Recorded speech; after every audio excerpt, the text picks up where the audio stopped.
अस्वीकारीकरण। यह वीडियो किसी भी राजनीतिक दल, सरकार या विचारधारा के पक्ष या विरोध में नहीं है। यह केवल नागरिक अधिकारों, पारदर्शिता और लोकतांत्रिक मूल्यों पर आधारित तथ्यात्मक प्रस्तुति है। किसी भी व्यक्ति या संस्था की प्रतिष्ठा को ठेस पहुंचाना इस वीडियो का उद्देश्य नहीं है। यह सामग्री केवल शिक्षा, जागरूकता और जनहित के लिए है। वर्ष 2005 भारत का लोकतंत्र एक नए युग में प्रवेश कर रहा था। सूचना का अधिकार अधिनियम आरटीआई एक्ट यह केवल एक कानून नहीं था, बल्कि वह ऐतिहासिक क्षण था जब आम नागरिक को पहली बार शासन, नौकरशाही और न्यायपालिका तक सवाल पूछने की ताकत मिली। किसी ने कल्पना नहीं की थी कि यही अधिकार एक दिन सुप्रीम कोर्ट को ही कटघरे में खड़ा कर देगा। और एक दिन ऐसा भी आएगा जब सुप्रीम कोर्ट को अपने खिलाफ दायर एक केस में कानून के सामने झुकना पड़ेगा। लेकिन यह सब धीरे धीरे हुआ, चुपचाप पर निर्णायक ढंग से। कहानी शुरू होती है 11 नवंबर 2007 से। एक साधारण सा सवाल।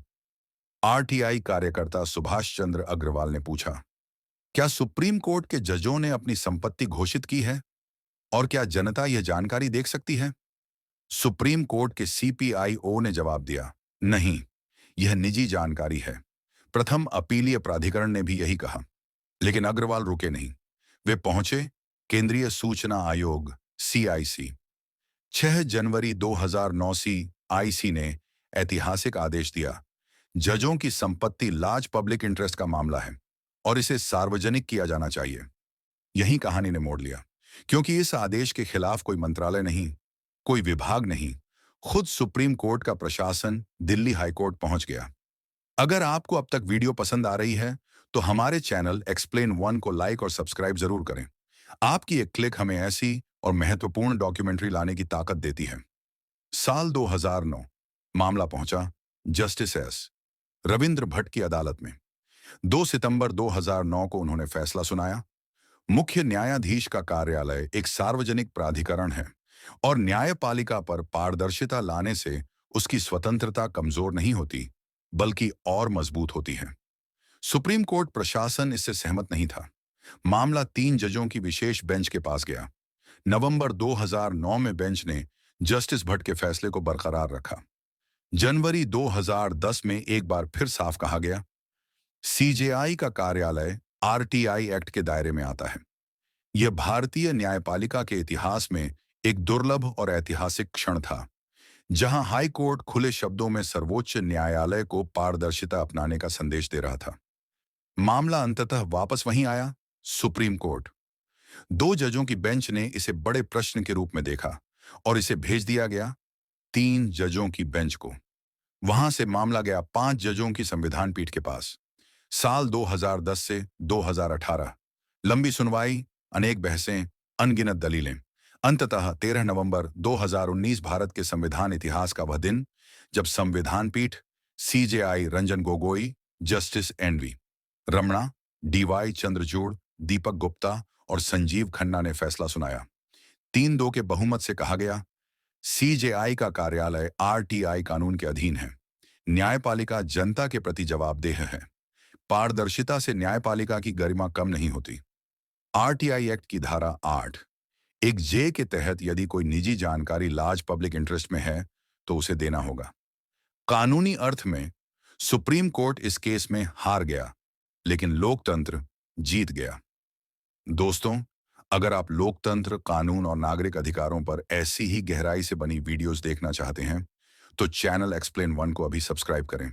यह आपकी आवाज को मजबूत बनाता है। साल 2023 सरकार लेकर आई digital personal data protection act यानी डीपीडीपी एक्ट। कागज पर यह आधुनिक दिखता है, निजता की रक्षा, डेटा सुरक्षा, लेकिन इसका टकराव उसी सिद्धांत से हो गया जिसे सुप्रीम कोर्ट ने पुत्ता स्वामी जजमेंट 2017 में स्थापित किया था।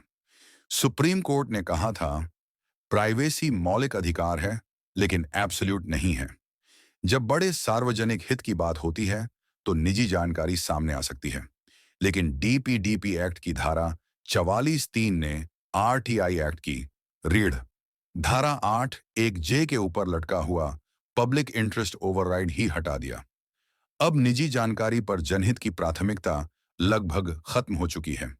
वही धारा जिसके कारण जजों की संपत्ति सार्वजनिक हुई थी, घोटाले उजागर हुए थे, शासन जवाबदेह बना था, उसे कमजोर कर दिया गया। 2025 की स्थिति गंभीर है।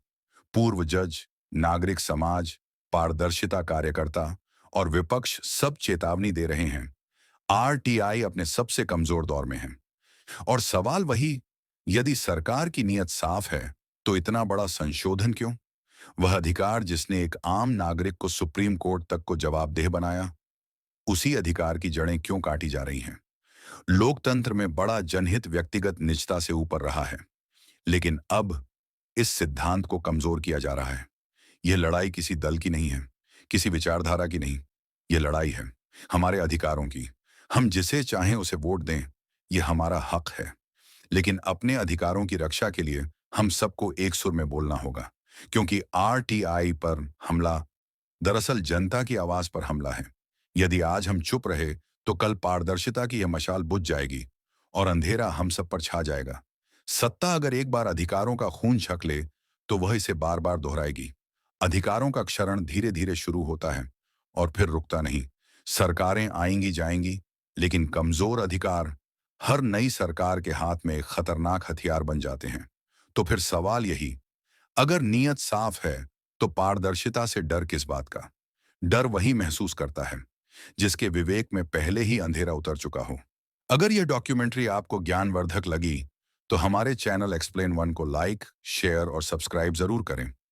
आपका समर्थन ही हमें इस तरह की गंभीर, शोध आधारित सामग्री बनाने की ताकत देता है।